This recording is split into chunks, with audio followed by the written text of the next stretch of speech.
नमस्कार, capital TV के इस खास प्रोग्राम खबरों की खबर में आपका स्वागत है।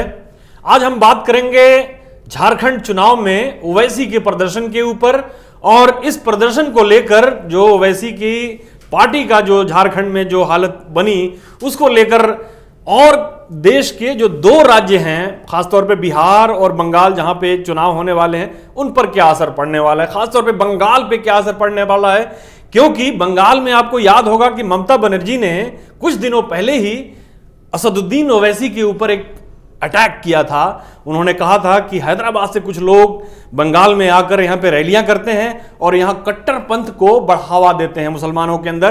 कूच बिहार की रैली थी जिसमें उन्होंने पहली बार स्टेज के ऊपर से मुसलमानों को एक कट्टरपंथी की बात की थी कि कट्टरपंथ की तरफ कुछ लोग उसको लेके जाने की कोशिश कर रहे हैं। और उसमें हैदराबाद के नेताओं की बात आई थी, जिसमें खासतौर पे हैदराबाद में कोई दूसरा नेता है नहीं, असदुद्दीन ओवैसी की पार्टी AIMIM है।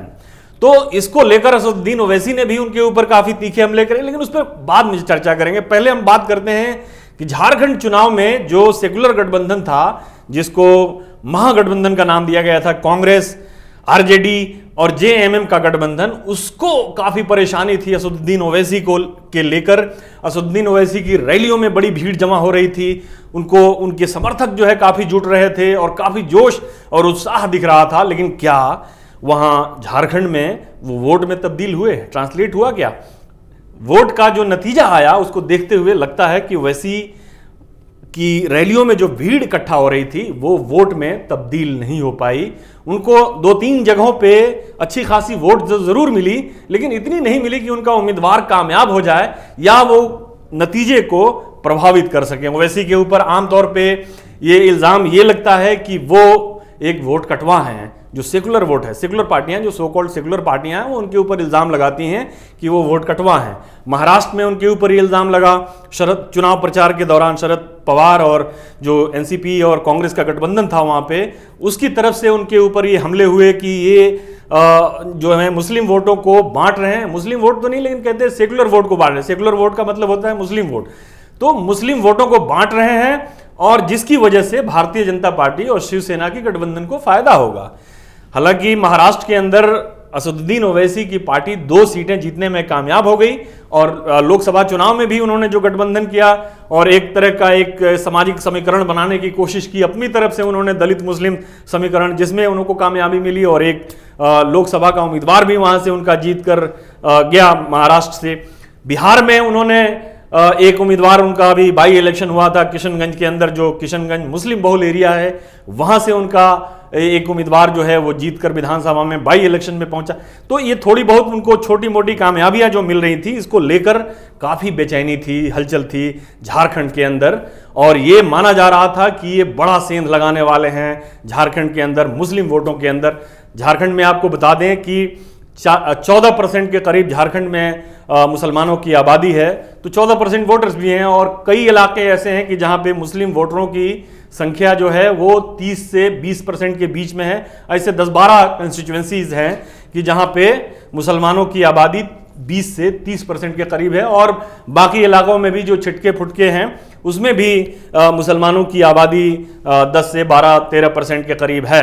तो कहने का मतलब यह है कि झारखंड में ये अंदाजा लगाया जा रहा था, कांग्रेस के अंदर खासतौर पे बेचैनी थी, महागठबंधन के अंदर बेचैनी थी कि ओवैसी कोई बड़ा खेल यहां पर न कर दें। लेकिन 3 सीटें ऐसी थी कि जहां पे उनके उम्मीदवार कुछ काम कर पाए, उनको कुछ वोट मिल पाया। एक जगह उनको 25,000 से करीब वोट मिले, दूसरी जगह से 18,000 और तीसरी सीट से 15,000। बाकी सीटों पे कोई बहुत बड़ा कारनामा नहीं कर पाए। और जहां तक उनके ऊपर ये इल्जाम महागठबंधन की तरफ से ये लग रहा था या पहले भी लगा, तो यहां झारखंड में अगर देखा जाए कुल मिलाकर नतीजों को, तो उससे नहीं लगता कि भारतीय जनता पार्टी को असदुद्दीन ओवैसी के उम्मीदवारों की वजह से, AIMIM के उम्मीदवारों की वजह से कोई नुकसान हुआ। पहली सीट पे JMM का उम्मीदवार जीत गया, दूसरी सीट पे बाबूलाल मरांडी जो थे वो जीत गए ना। उनकी जीत का अंतर इतना था कि अगर महागठबंधन के उम्मीदवार का भी मिला दिया जाता तो शायद वो नहीं जीत पाते। बाबूलाल मरंडी जो है वो दोनों उम्मीदवारों से ज़्यादा उनका वोट था, यानी 50% से ज़्यादा वोट उनको मिला हुआ था। तो यहाँ भी ओवैसी के मिल जाने से, रहने न रहने से कोई फर्क नहीं पड़ता। तीसरी जगह पे जहाँ पे 15,000 उनका उम्मीदवार लाया, वहाँ भी कोई एक निर्दलीय उम्मीदवार जीता, भारतीय जनता पार्टी का उम्मीदवार नहीं जीता। वहाँ पे आरजेडी जो था वो 5वें या 6ठे नंबर पर आरजेडी का उम्मीदवार गया, तो कम से कम आरजेडी जो महागठबंधन का उम्मीदवार था वो 5वें या 4थे नंबर पे रहा, लेकिन उससे बेहतर प्रदर्शन जो था ओवैसी की पार्टी का था। तो कुल मिलाकर यहाँ पे झारखंड में ओवैसी की पार्टी को से जो महागठबंधन को खतरा था वो उसका नुकसान नहीं हुआ। वजह क्या रही? ओवैसी की पार्टी में अगर लोग जमा हो रहे थे, जोश के साथ जमा हो रहे थे, तो उनको वोट क्यों नहीं मिला? पूरे झारखंड में कहीं भी कोई भी ऐसी सीट नहीं थी कि जहां पे ओवैसी ने वोट डिवाइड किया हो और उसकी वजह से भारतीय जनता पार्टी का उम्मीदवार जीत गया हो। ये पूरे झारखंड में कहीं नहीं हुआ। 11 उम्मीदवार उन्होंने शायद खड़े किए थे और 11 में से एक भी जगह से भारतीय जनता पार्टी का उम्मीदवार ओवैसी की वजह से नहीं जीता। इसमें जो सबसे बड़ी वजह थी ओवैसी के खिलाफ मुसलमानों का, ओवैसी के लिए मुसलमानों का वोट न करना, वो सबसे बड़ी वजह जो थी बीच में एनआरसी का आ जाना। दूसरी वजह ये थी कंसोलिडेशन जो था, आदिवासियों का कंसोलिडेशन था, उसकी वजह से भी भारतीय जनता पार्टी को काफ़ी नुकसान हुआ। खासतौर पे जो रिजर्व सीट्स थे उनमें से ज़्यादातर सीटें जो है जेएमएम के और महागठबंधन के उम्मीदवारों ने उसको जीत लिया। तो ये जो मुस्लिम कंसोलिडेशन जो था ओवैसी की तरफ से निकल के और महागठबंधन की तरफ जाना, ये एक संकेत दिया। एनआरसी का मुद्दा और सीएए का मुद्दा जो था, इसने जो है इसको ओवैसी की तरफ से मुसलमानों को हटा दिया। अब बड़ा दिलचस्प एक आंकड़ा ये हो जाता है, खेल ये हो जाता है, ममता बनर्जी आखिर घबराई हुई थी इसको लेकर, ओवैसी को लेकर कि ओवैसी बंगाल में भी अपने उम्मीदवार खड़े करना चाहते थे। आपको बता दें कि बंगाल में जो मुसलमानों की आबादी है वो करीब 28-28% के करीब है और कई ऐसे क्षेत्र हैं, कम से कम 10 लोकसभा क्षेत्र हैं 11 कि जहां पे उनकी आबादी 30% से ज़्यादा है, 10-12 के करीब सीटें हैं और विधानसभा की करीब 90 सीटें हैं कि जिसमें मुसलमान जो है वो निर्णायक भूमिका में रहता है। 90 सीट का मतलब होता है 288 और 90, बहुत बड़ा अंतर है। बहुमत हासिल करने और बहुमत न मिलने में इन वोटों का बहुत बड़ा मतलब होता है। पहले मुसलमान वहाँ पे सीपीएम को वोट करते थे, लेफ्ट फ्रंट को वोट करते थे, लेकिन जब से ममता का उदय हुआ है वो सीपीएम की तरफ से हट के ममता बनर्जी की तरफ आ गया है और जाहिर है कि भारतीय जनता पार्टी वहाँ सीपीएम को दूसरे स्थान से हटाकर पहले स्थान पे आ गई है।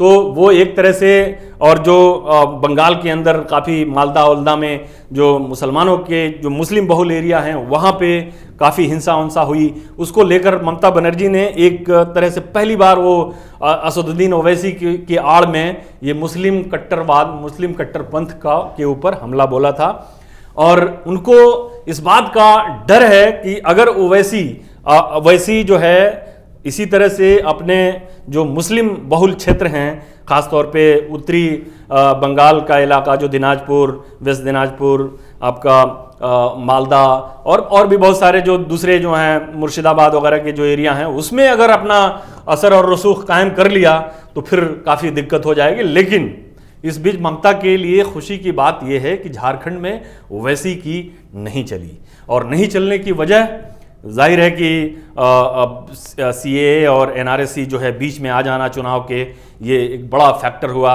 ममता बनर्जी इसको लेकर काफ़ी एग्रेसिव हैं, सीएए और एनआरसी को लेकर काफ़ी उन्होंने, बंगाल के अंदर काफ़ी हिंसा हुई, इसके बावजूद भी उन्होंने तरह तरह के बहाने उसमें तरह से अभी भी वो एक एजिटेशन को लीड कर रही हैं और पॉपुलेशन जो नेशनल पॉपुलेशन रजिस्टर है उसको लेकर भी उन्होंने एक तरह से एक हमलावर तेवर अपना रखा है, एक विद्रोही तेवर अपना रखा है और ये कह रही हैं कि हम यहाँ पे कुछ भी नहीं लागू होने देंगे और वो एक तरह से मुसलमानों को रिझाने के लिए काफ़ी हद तक कोशिश कर रहे हैं। भारतीय जनता पार्टी भी, वहाँ के भारतीय जनता पार्टी के जो नेता हैं, प्रदेश अध्यक्ष हैं, उन्होंने भी इसके ऊपर एक बैकफुट पे आते हुए एक दिखाई दे रहे हैं। तो दूसरी तरफ जो बिहार का मामला है, बिहार अभी इमीडिएट वहाँ भी इलेक्शन होने वाले हैं, ममता बनर्जी तो हैं ही हैं, बिहार में भी इलेक्शन होने वाले हैं। और बिहार का सीमांचल इलाका जो है वो मुस्लिम बहुल इलाका है, वहाँ पे मुसलमानों की आबादी करीब 50% से लेके 40% के बीच में है। तो वहाँ एक बड़ी जो है उनकी नज़र ओवैसी की है। और जैसा कि हमने बताया कि वो किशनगंज में एक सीट जीत भी चुके हैं बाई इलेक्शन में, तो ये तेजस्वी यादव के लिए भी एक बड़ी, और कांग्रेस जो है और जो महागठबंधन है बिहार का, उसके लिए एक बड़ी चुनौती है बिहार में भी असदुद्दीन ओवैसी। तो झारखंड में उनको वोट न मिलना इन पार्टियों के लिए एक खुशी की बात है। ममता बनर्जी बंगाल में भी खुश हैं, बिहार में तेजस्वी खुश हैं, लेकिन अभी ये इस पे कुछ कमेंट कर देना कि ओवैसी जो है ख़त्म हो गए हैं, उनका असर और रसूख ख़त्म हो गया है, थोड़ी सी जल्दबाजी होगी। क्योंकि ओवैसी ने पिछले 1 साल के अंदर काफ़ी युवाओं को अपनी तरफ आकर्षित किया है इन 2 राज्यों में, बिहार में। झारखंड में तो आपने देखा ही कि कैसे उनको हालांकि वोट नहीं मिले, लेकिन उन्होंने उनकी जनसभाएं थी उसमें काफ़ी भीड़ एकत्रित किया। तो ये 3 राज्यों के अंदर जो उनका जो टारगेट है अभी, उनमें के युवाओं के में काफ़ी उन्होंने अपनी लोकप्रियता हासिल की है। तो अभी ये उनको राइट ऑफ कर देना थोड़ी सी जल्दबाजी होगी, और ये ममता और अखिलेश की खुशी भी थोड़ी सी जल्दबाजी ही अभी कही जाएगी। लेकिन ये ज़रूर है कि इनको थोड़ी सी शांति ज़रूर मिली है झारखंड के वोट पैटर्न को देखकर। और लेकिन अब आइंदा जो है अब क्या होगा ये आने वाला वक्त ही बताएगा। फिलहाल के लिए इतना ही, इजाज़त दीजिए, नमस्कार। अगर आपको हमारा वीडियो पसंद आया हो तो इसे लाइक करें, हमारे चैनल को सब्सक्राइब करें और हाँ, बेल आइकन दबाना ना भूलें ताकि आप तक हमारे वीडियो की नोटिफिकेशन पहुंचती रहे। आप अपना सुझाव हमें कमेंट बॉक्स में दे सकते हैं। हमारे साथ जुड़ने के लिए शुक्रिया।